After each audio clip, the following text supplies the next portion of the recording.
And a very good morning to everybody. Happy Sunday.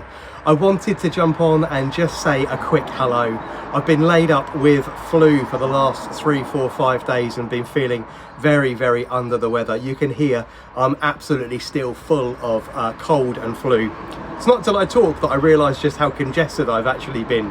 Anyway, I've got up, I've got dressed, I've done my hair and clipped my beard, so I actually feel a little bit more human now. But what I wanted to do is just jump on this morning and say hello to everybody that's growing sweet peas along with me.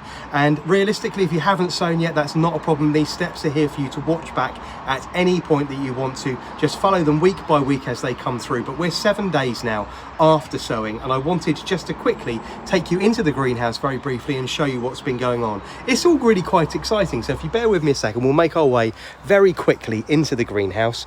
Incidentally, the daytime temperatures today reaching around 8 or 9 degrees here on the south coast of England, which means temperatures under glass already reaching a very comfortable 17-18 degrees. So don't be afraid of just a little bit opening the vents on your greenhouse, cracking the door open and just getting a little bit of ventilation. It won't do anything any harm. Please don't throw the doors wide open. I'm talking about leave them open just ajar, just to change the air in here and get rid of some of the humidity and the condensation, dry the air out a little bit, but make the most of these warm days in late winter as it comes through. I'm just going to flip the camera around and we'll show you what is going on. So these are the ones that we sowed last week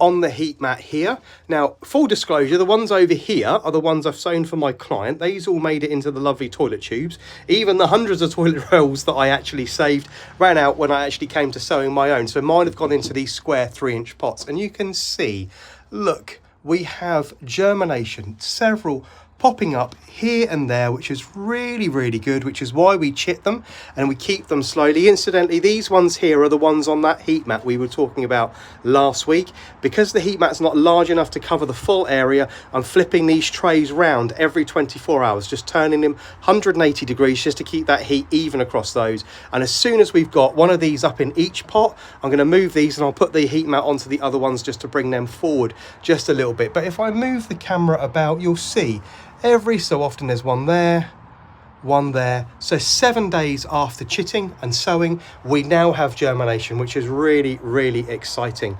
So lots and lots going on. Incidentally, I've got 2 pots of sweet peas just in front of me. I had so many seeds, and I mean I had loads and loads of seeds.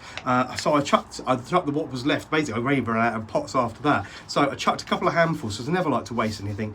I'll probably end up giving these to some friends or such, but I've chucked a handful of each one into these, and you can see if I'm brave and just pick up this one here very gently, you can see that lovely taproot already emerging there. So absolutely perfect. Germination's taking place even at these low temperatures. We're adding no other heat than that heat mat. Everything is off, so there's no need to bring these on inside. There's no need to rush this process. They've got absolutely everything they need, moving along quite happily underneath that cloche.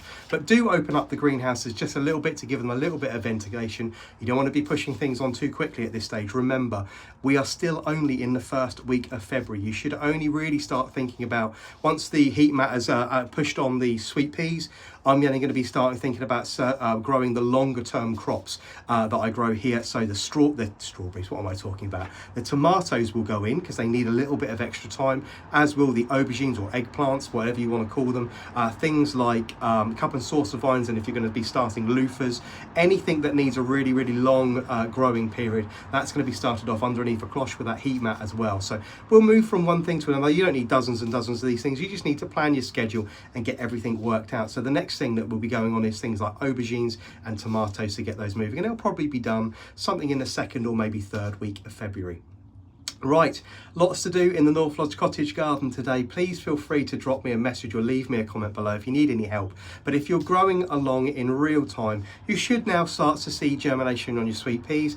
If you're following this guide at a later point after 7 days, this is the kind of stage you want to be at, nice and slow and steady. If you have any questions, you know how to get hold of me.